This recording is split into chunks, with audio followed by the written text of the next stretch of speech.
सर्वेषाम अभिनंदनम।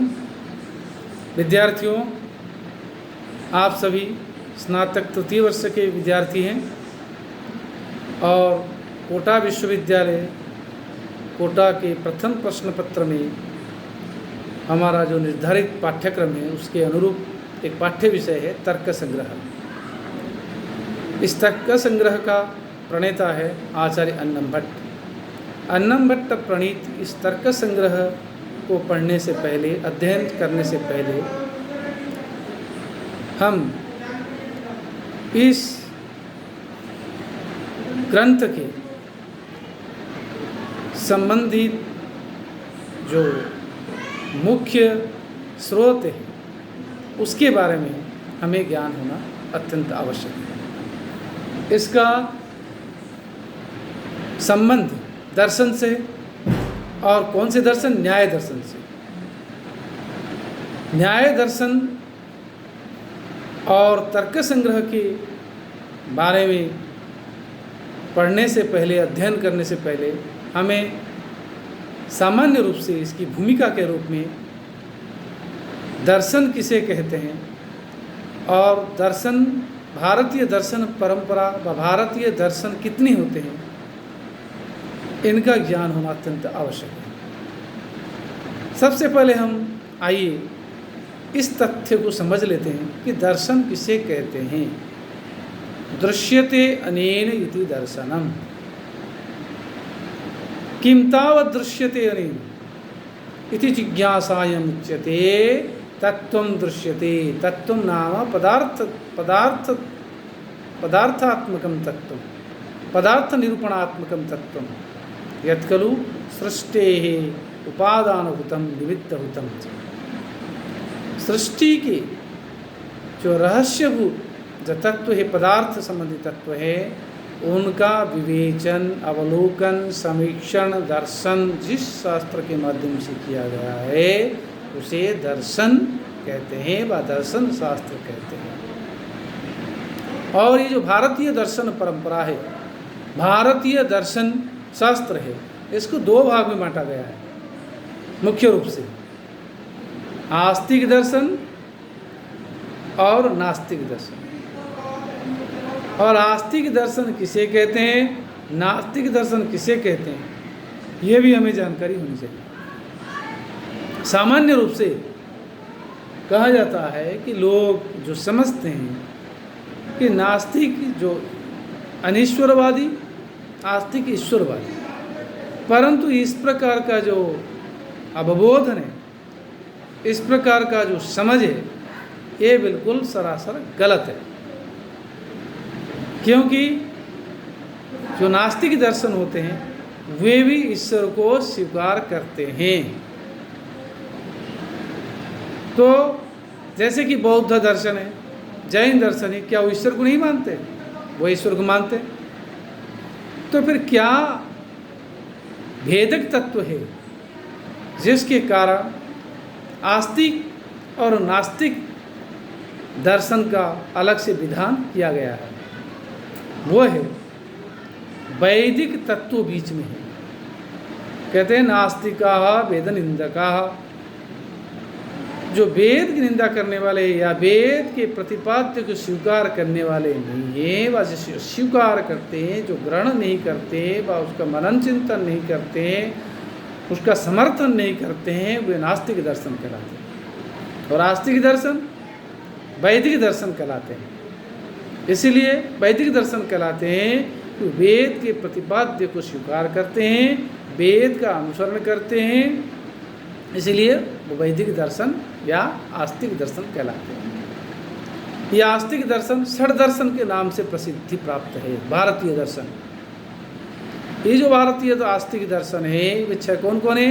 सांख्य, योग, न्याय, वैशेषिक, पूर्वमीमांसा, उत्तर मीमांसा। अलग अलग दर्शन के अलग अलग प्रवर्तक आचार्य। वो जब दर्शन शास्त्र की भूमिका के बारे में पढ़ेंगे और संपूर्ण रूप से विवेचन करेंगे तब उस समय हम पढ़ेंगे। अभी हम आ जाते क्योंकि हमें न्याय दर्शन पर हमें आना है कि न्याय दर्शन के प्रतिपाद्य जो है उसका जो सरलीकरण रूप है वो है तर्क संग्रह, उसे हम पढ़ना है। मूल रूप से हम देख ले, न्याय शास्त्र जो है, न्याय शास्त्र के व न्याय सूत्र के प्रवर्तक आचार्य कौन है, ये जानना जरूरी है।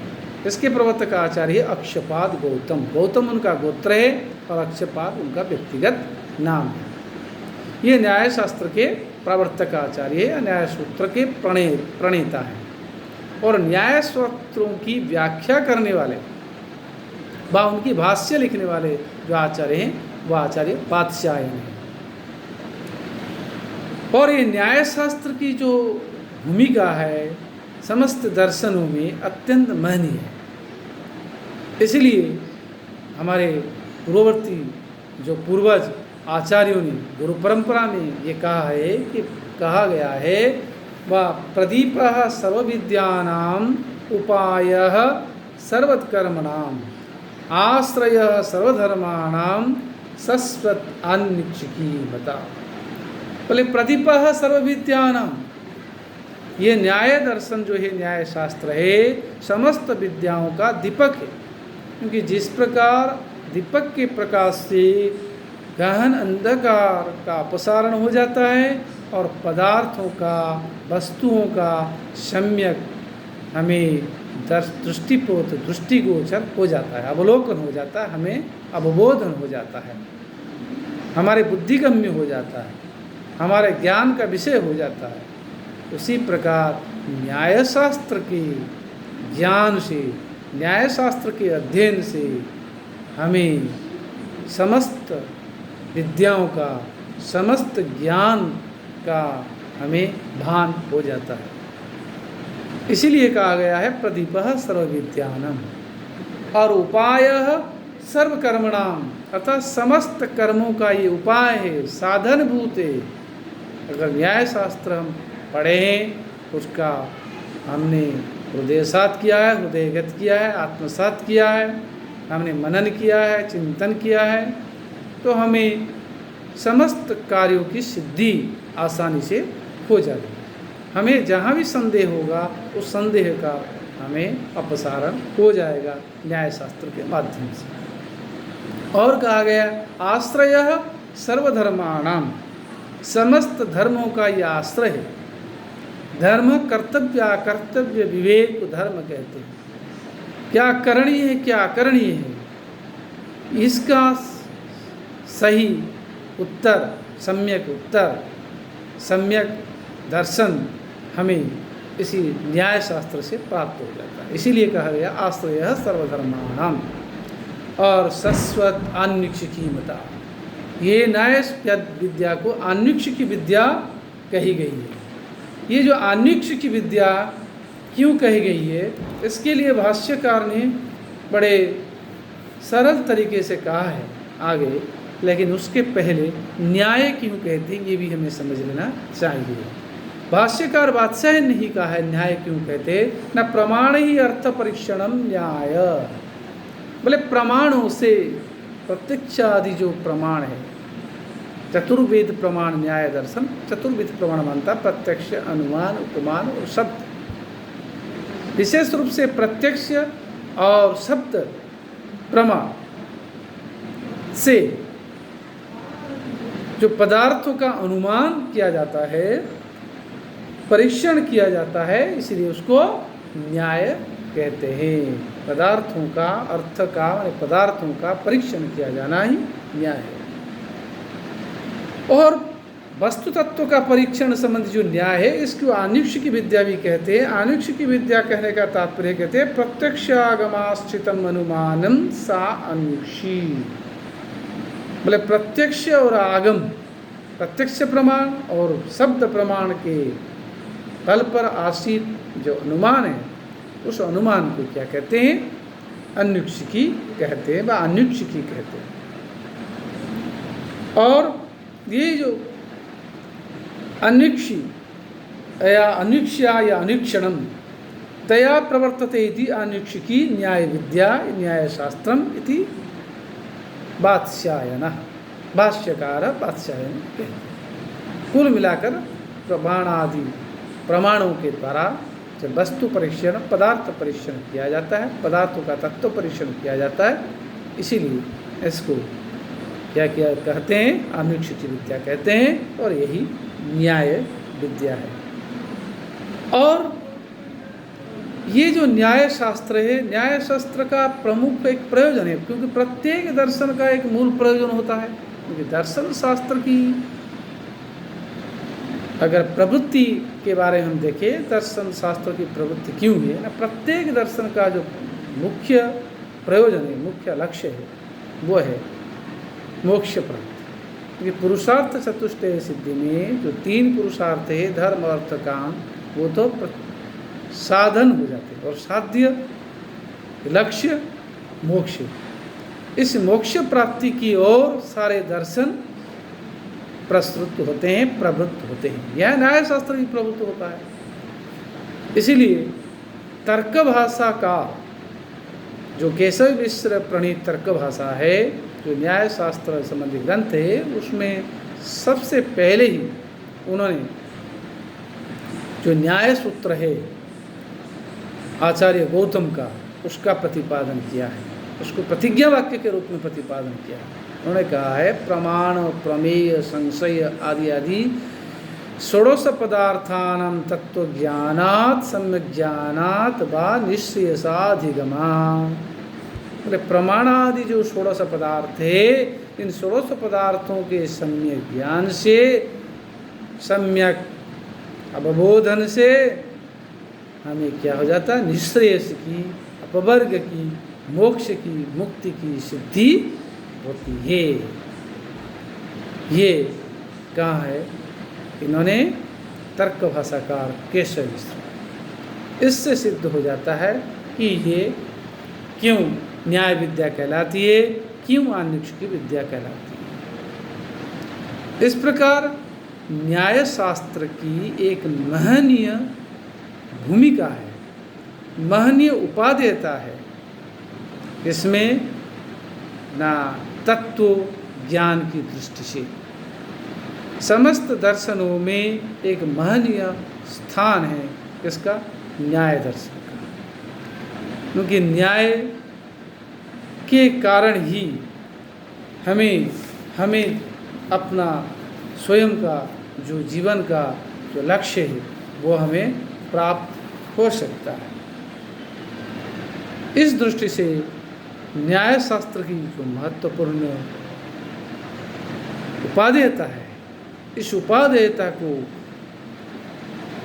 आत्मसात करते हुए अन्नम भट्ट के पूर्ववर्ती आचार्य केशव मिश्र ने जिस तर्क भाषा का प्रणयन किया था, उस तर्क भाषा का एक सरलीकरण रूप, एक संक्षिप्त रूप उपस्थापित किया है कि अन्नम भट्ट ने तर्क संग्रह के रूप में। तर्क संग्रह इस नाम से ही इसका अवबोधन हो जाता है कि इसमें क्या है, इस ग्रंथ में क्या वर्णित है। तर्काणाम संग्रह, तर्क संग्रह, क्योंकि तर्क ही न्याय का एक स्वरूप है, न्याय का मुख्य प्रतिपाद्य है, और उन तर्कों का संग्रह जिसमें किया गया है वो तर्क संग्रह है। तो इस प्रकार जो तर्क संग्रह है अन्नम भट्ट प्रणीत, हम उसको पढ़ने जाएंगे। उसके पहले हमें अनुबंध चतुष्टय का ज्ञान होना अत्यंत आवश्यक है।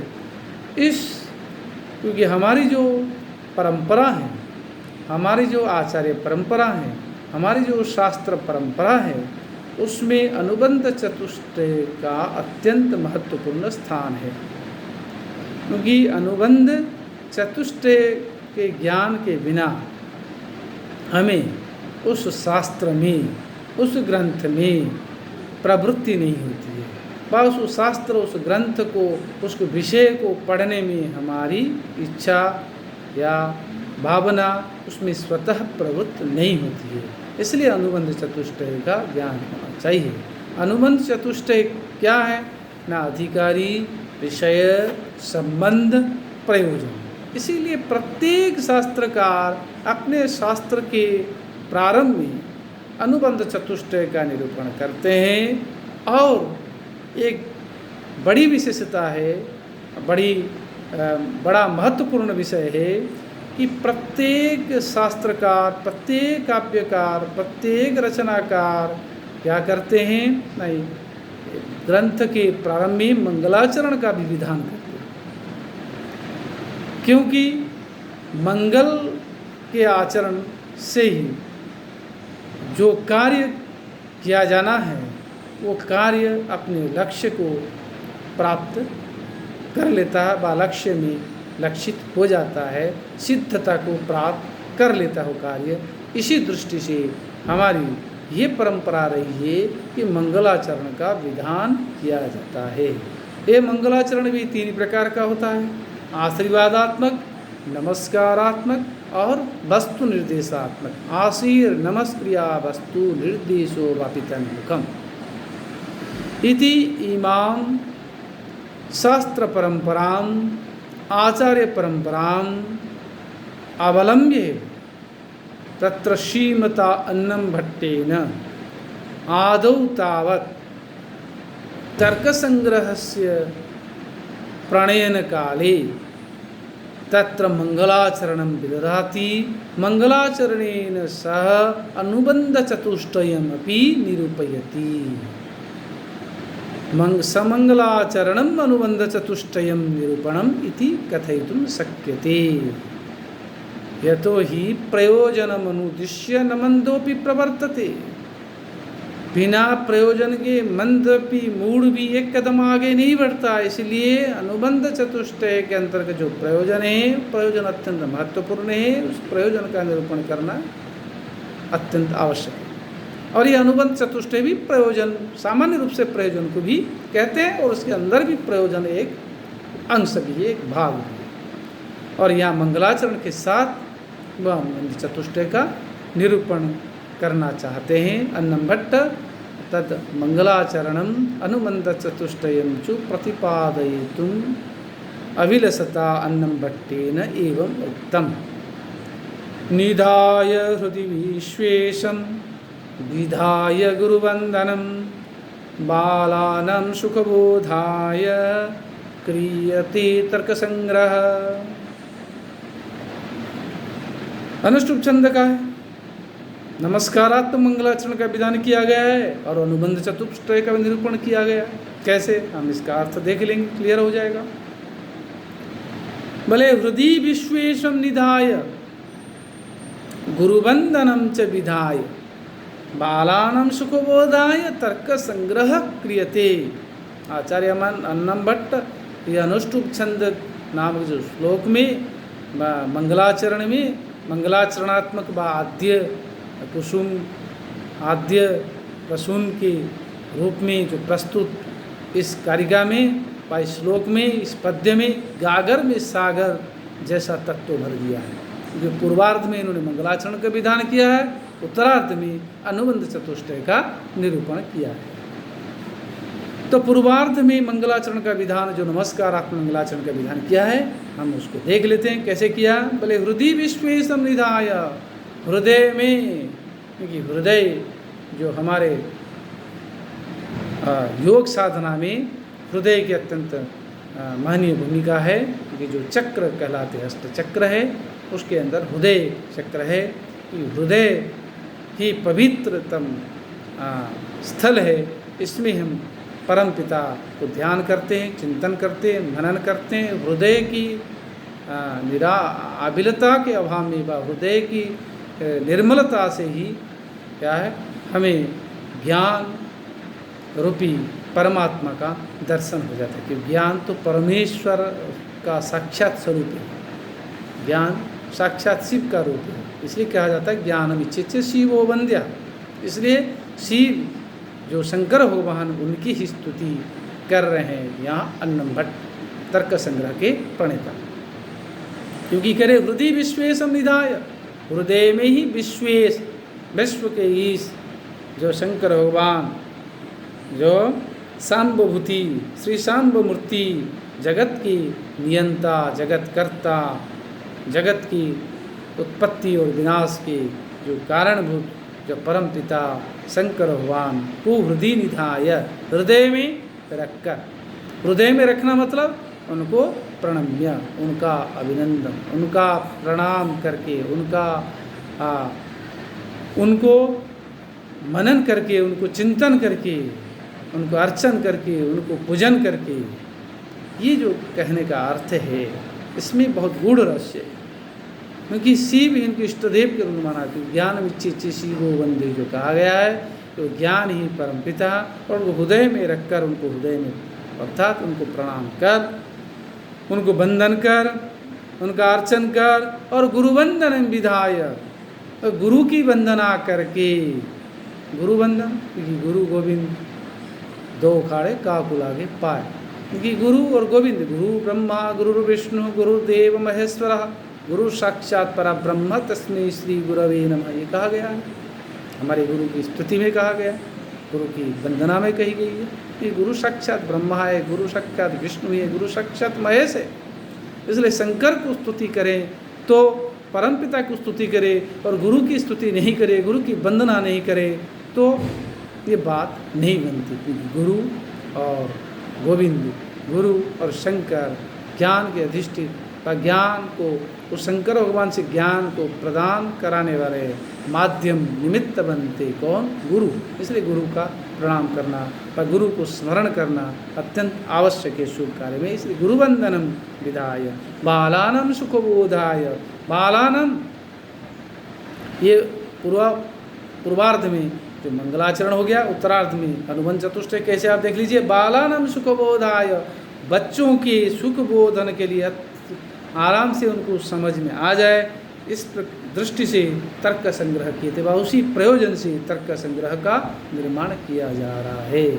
तो तर्क संग्रह का निर्माण किया जा रहा है। तर्क संग्रह हो गया विषय का हो गया, और विषय का ज्ञान हो गया। अनुबंध चतुष्ट में से विषय का प्रतिपादन या निरूपण हो गया। क्या निरूपण करने जा रहा हूँ, ना क्या किया जा रहा है, ना तर्क संग्रह का निरूपण किया जा रहा है। और किस लिए किया जा रहा है, ना बालानम सुखबोधा, ये प्रयोजन बता दिया। बालानम, बाल माने यहाँ दूध पीने वाले बच्चे नहीं है, बाल माने जो न्याय शास्त्र में निष्णात नहीं है, न्याय शास्त्र में जिनका प्रवेश नहीं है, न्याय शास्त्र में जिनका ज्ञान कम है, तो उनके लिए हम क्या कर रहे हैं ना, उनकी सुखबोधाय, उनको आराम से समझ में आ जाए, उनको सरलता से अवबोधन हो जाए, इस दृष्टि से तर्क संग्रह का निर्माण मेरे द्वारा किया जा रहा है। यहाँ विषय हो गया, प्रयोजन हो गया, अधिकारी स्वतः प्रवृत्त हो गया। अधिकारी कौन है ना, जो न्याय शास्त्र को पढ़ना चाहता है। और संबंध क्या है ना, प्रतिपाद्य प्रतिपादक संबंध, वो संबंध है। प्रतिपाद्य और प्रतिपादक जो ग्रंथ है और तर्क संग्रह जो विषय है, न्याय संबंधी जो तत्व संबंधी विषय है, ये प्रतिपाद्य प्रतिपादक संबंध है। इस संबंध का ज्ञान हो जाता है। इस प्रकार अनुबंध चतुष्टय का भी निरूपण किया गया है और साथ ही मंगलाचरण का विधान किया गया है। इस दृष्टि से ये तर्क संग्रह का जो मंगलाचरण है ये अत्यंत महत्वपूर्ण है। यह नम भट्ट इसको प्रतिपादन करके आगे अपना जो प्रतिपाद्य है, न्याय संबंधी तत्वों हैं, उन तत्वों का विवेचन करेंगे। आज हम यहीं विराम लेते हैं।